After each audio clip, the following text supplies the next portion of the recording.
नमस्कार दोस्तों, मैं राहुल। स्वागत है आप सभी का मेरे चैनल पे। आज हम बात करने वाले हैं एक बहुत ही पॉपुलर बैंकिंग टर्म के बारे में जो कि हर कोई जानता है, केवाईसी के नाम से। तो चलिए जानते हैं केवाईसी है क्या। सबसे पहले केवाईसी क्या है।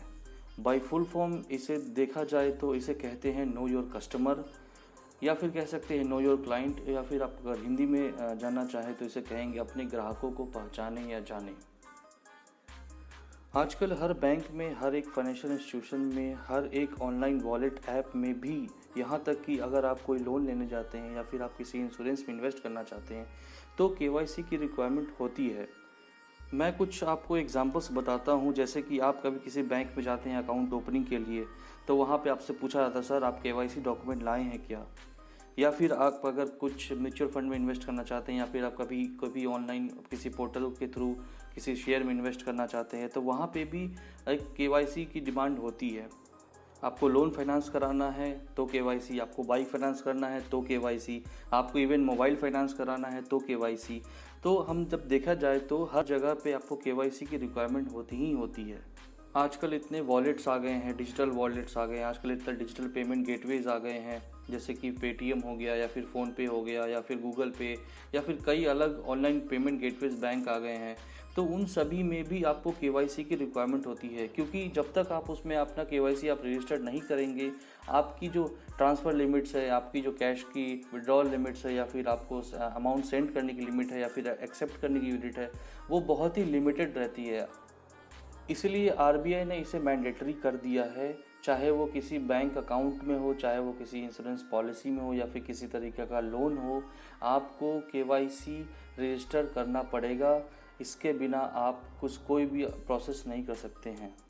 तो वाई केवाईसी, केवाईसी क्यों? तो चलिए पॉइंट बाय पॉइंट इसे समझते हैं कि केवाईसी का उपयोग कहाँ कहाँ पर होता है। तो सबसे पहला पॉइंट है, जब कभी आप किसी बैंक में जाते हैं किसी खाता खुलवाने के लिए। सेकंड पॉइंट में है कि आप कोई डिपॉजिट रखना चाहते हैं बैंक में, तो उसके लिए भी केवाईसी रजिस्टर करना बहुत ही अनिवार्य है, बिकॉज बिना केवाईसी के आपका पैसा बैंक में नहीं आप रख पाएंगे इन टर्म्स ऑफ आरडी या एफडी। थर्ड पॉइंट है, you want to avail facility of locker, आपको लॉकर चाहिए तो उसके लिए भी केवाईसी रजिस्ट्रेशन करना पड़ता है। अब चौथा पॉइंट है, अगर आप कोई इन्वेस्टमेंट करना चाहते हैं म्यूचुअल फंड के थ्रू या फिर कोई शेयर्स में, तो भी आपको केवाईसी की रजिस्ट्रेशन बहुत ही इम्पॉर्टेंट है। पांचवा पॉइंट है, अगर आप कोई इंश्योरेंस प्लान खरीदना चाहते हैं बैंक के थ्रू या फिर किसी इंश्योरेंस कंपनी के थ्रू, उसमें भी आपका केवाईसी देना अनिवार्य होता है। According to RBI, KYC registration को कंपलसरी किया गया ताकि कस्टमर की प्रॉपर आइडेंटिफिकेशन की जा सके। बेसिकली ये इम्प्लीमेंट किया गया ताकि कस्टमर की ओरिजिनल आइडेंटिटी और एड्रेस को जाना जा सके कि वो कहाँ के निवासी है, मूलतः उनकी आइडेंटिटी क्या है, उनका नाम क्या है, उनका डेट ऑफ बर्थ क्या है, ताकि बैंक या फिर कोई भी फाइनेंशियल इंस्टीट्यूशन या फिर कोई इंश्योरेंस कंपनी कस्टमर का प्रॉपर रिकॉर्ड रख सके। कुछ ऐसे भी कारण हैं केवाईसी रजिस्ट्रेशन करने, ताकि कस्टमर की फाइनेंशियल ट्रांजैक्शन को पीरियडिकली रिकॉर्ड किया जा सके, ताकि उसका ट्रैक रखा जाए कि कस्टमर कोई ऐसे मनी लॉन्ड्रिंग एक्टिविटीज़ में तो इन्वॉल्व नहीं है। पहले के ज़माने में क्या हुआ करता था, जब केवाईसी इंट्रोड्यूस नहीं किया था आरबीआई ने, तब कोई भी गारंटर बन जाता था अकाउंट ओपनिंग के लिए बैंकों में कि हाँ आपके पास कोई प्रॉपर डॉक्यूमेंट नहीं है। अगर एग्जिस्टिंग लोगों का बैंक में अकाउंट है किसी भी डॉक्यूमेंट के थ्रू, पहले तो राशन कार्ड या फिर अगर कोई सरपंच या फिर कोई गेजेटेड ऑफिसर भी लिख के दे देता था तो बैंक में अकाउंट ओपन हो जाया करता था। तो उसके थ्रू अगर वो कस्टमर गारंटर बन के एक तीसरे आदमी का भी अकाउंट खुला देता था। इससे क्या होता था कि बैंकों में फ्रॉड की गतिविधियाँ बहुत बढ़ गई। तो ये स्टॉप करने के लिए ही आरबीआई ने बाद में केवाईसी का इंट्रोडक्शन किया, ताकि जो कोई भी अकाउंट हो उसमें उसी कस्टमर का प्रॉपरली डॉक्यूमेंट मेंशन्ड हो, और ताकि इस चीज़ को हम रोक सकें। कई दफ़ा क्या होता है, हम केवाईसी के माध्यम से जो भी टेररिस्ट एक्टिविटी के ट्रांजैक्शन होते हैं उसे भी रिस्ट्रिक्ट करते हैं। आपने कई दफ़ा न्यूज़ में सुना होगा कि फॉरेन से अकाउंट में पैसे आ रहे हैं और कस्टमर की प्रोफाइलिंग वैसी है नहीं, कस्टमर क्या करता है, उसके पास इतने पैसे कहाँ से, बैंक वाले सवाल भी करते हैं लेकिन वो कस्टमर जवाब नहीं दे पाता है, तो वो सिंपली क्लिक करता है मनी लॉन्ड्रिंग को। हमारे कंट्री में थ्रू मनी लॉन्ड्रिंग ही ब्लैक को वाइट किया जाता है। हवाला का जो पैसा होता है वो मनी लॉन्ड्रिंग के थ्रू ही प्रोसेस होता है। और आप देखेंगे जितनी भी टेररिस्ट एक्टिविटी होती है, टेररिस्ट फंडिंग होती है, वो भी मनी लॉन्ड्रिंग के थ्रू ही होती है। तो केवाईसी का इसमें इम्पॉर्टेंट रोल इस प्रकार से है, जब किसी कस्टमर का केवाईसी प्रॉपर रहता है तो उसके अकाउंट पे जो भी पैसा आ रहा है या जा रहा है तो उसके लिए जो भी जिम्मेदार है वो कस्टमर खुद ही होता है। फिर इनकम टैक्स को भी जवाब देना पड़ता है कि आपके अकाउंट में पैसा कहाँ से आ रहा है। तो ऐसे रेगुलेशन जब कंट्रोल होते हैं किसी अकाउंट पे तो हम इसके माध्यम से ये सब गतिविधियों को रोक लगा सकते हैं। अब सवाल ये है कि हाउ केवाईसी कैसे किया जाता है। तो केवाईसी रजिस्ट्रेशन का बहुत ही सिंपल प्रोसेस होता है। हर बैंक में या फाइनेंस कंपनी में या फिर कोई भी इंस्टीट्यूशन में केवाईसी रजिस्ट्रेशन के लिए एनेक्सर फॉर्म फिल करना होता है। फॉर्म के साथ हम अपना ओवीडी डॉक्यूमेंट, जिसे हम केवाईसी डॉक्यूमेंट भी कहते हैं, वो भी साथ में लगाना पड़ता है। उसके साथ अपने अटेस्टेड ओरिजिनल डॉक्यूमेंट की कॉपी लगानी पड़ती है और ये बहुत ही सिंपल प्रोसेस है केवाईसी करने का। साथ में रिसेंट फोटोग्राफ और सिग्नेचर भी करना होता है। तो बस यही सिंपल प्रोसेस है केवाईसी रजिस्ट्रेशन के लिए। अब हम जानते हैं कि केवाईसी रजिस्ट्रेशन में कौन कौन से डॉक्यूमेंट देने पड़ते हैं, जिसे हम ओवीडी डॉक्यूमेंट के नाम से जानते हैं। तो ये बेसिकली मात्र 6 प्रकार के डॉक्यूमेंट होते हैं। आइए जानते हैं क्या क्या है डॉक्यूमेंट में। तो सबसे पहला डॉक्यूमेंट है पैन कार्ड, दूसरा डॉक्यूमेंट है वोटर आईडी कार्ड, तीसरा डॉक्यूमेंट है पासपोर्ट, चौथा डॉक्यूमेंट है ड्राइविंग लाइसेंस, पांचवा है आधार कार्ड और छठवां है नरेगा कार्ड। पैन कार्ड को हम परमानेंट अकाउंट नंबर कहते हैं, जो कि इनकम टैक्स डिपार्टमेंट द्वारा किसी इंडिविजुअल को इशू किया जाता है। इसमें बेसिकली कस्टमर का नाम, कस्टमर के पिता का नाम, कस्टमर का डेट ऑफ बर्थ, उसका सिग्नेचर और रिसेंट फोटोग्राफ लगा होता है।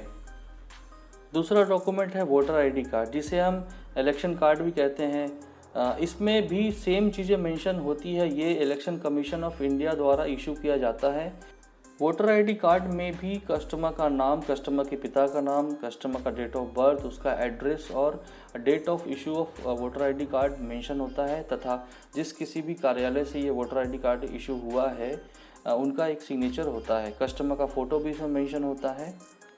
तीसरा डॉक्यूमेंट है पासपोर्ट। पासपोर्ट को जनरली हम लोग यूज़ करते हैं for foreign travel. Passport India में सबसे सिक्योर डॉक्यूमेंट, इंडिया नहीं बाकी हर एक कंट्री का सबसे सिक्योर्ड आइडेंटिफिकेशन डॉक्यूमेंट माना जाता है, क्योंकि इसके सिक्योरिटी कंसर्न्स बहुत ही ठोस और मजबूत होते हैं। इसका रिकॉर्ड मेंटेनेंस भी बहुत ही अच्छा होता है। चौथा डॉक्यूमेंट है ड्राइविंग लाइसेंस। ड्राइविंग लाइसेंस को जनरली हम लोग नाम से ही जाना जा रहा है ड्राइविंग लाइसेंस। जब हम रोड पे बाइक या फिर मोटर कार चलाते हैं तो उसके लिए हमें एक लाइसेंस की परमिशन की ज़रूरत पड़ती है, जो कि स्टेट गवर्नमेंट द्वारा इशू किया जाता है, उसे ही ड्राइविंग लाइसेंस कहते हैं।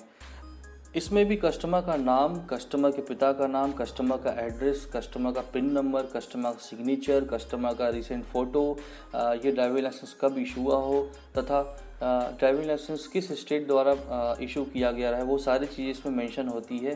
ड्राइविंग लाइसेंस में मेन इसको डीएल नंबर ही इसमें इंपॉर्टेंट होता है एज एन आइडेंटिफिकेशन। पांचवा वो सबसे महत्वपूर्ण डॉक्यूमेंट है आधार कार्ड। आधार कार्ड ही आजकल हर चीज़ में उपयोग हो रहा है। आप लोग भी देखते होंगे, आप कहीं भी जाते हैं तो लोग आपसे सिर्फ आधार कार्ड की ही डिमांड करते होंगे।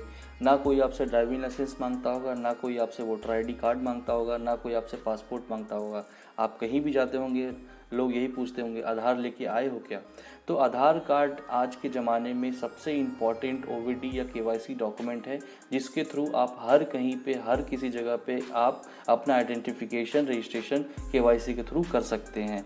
इसमें भी कस्टमर का नाम, कस्टमर का डेट ऑफ बर्थ, कस्टमर का एक यूनिक 12 डिजिट नंबर जो कि आधार नंबर कहलाता है वो मेंशन होता है। कस्टमर का परमानेंट रेसिडेंस, कस्टमर का फ़ोटो विथ बारकोड, ये सब मेंशन होता है। छठा डॉक्यूमेंट है मनरेगा कार्ड। मनरेगा कार्ड भी एक योजना के अंतर्गत जो साल भर में 100 दिनों की रोजगार की गारंटी प्रदान की जाती है, वो मनरेगा कार्ड कहलाता है।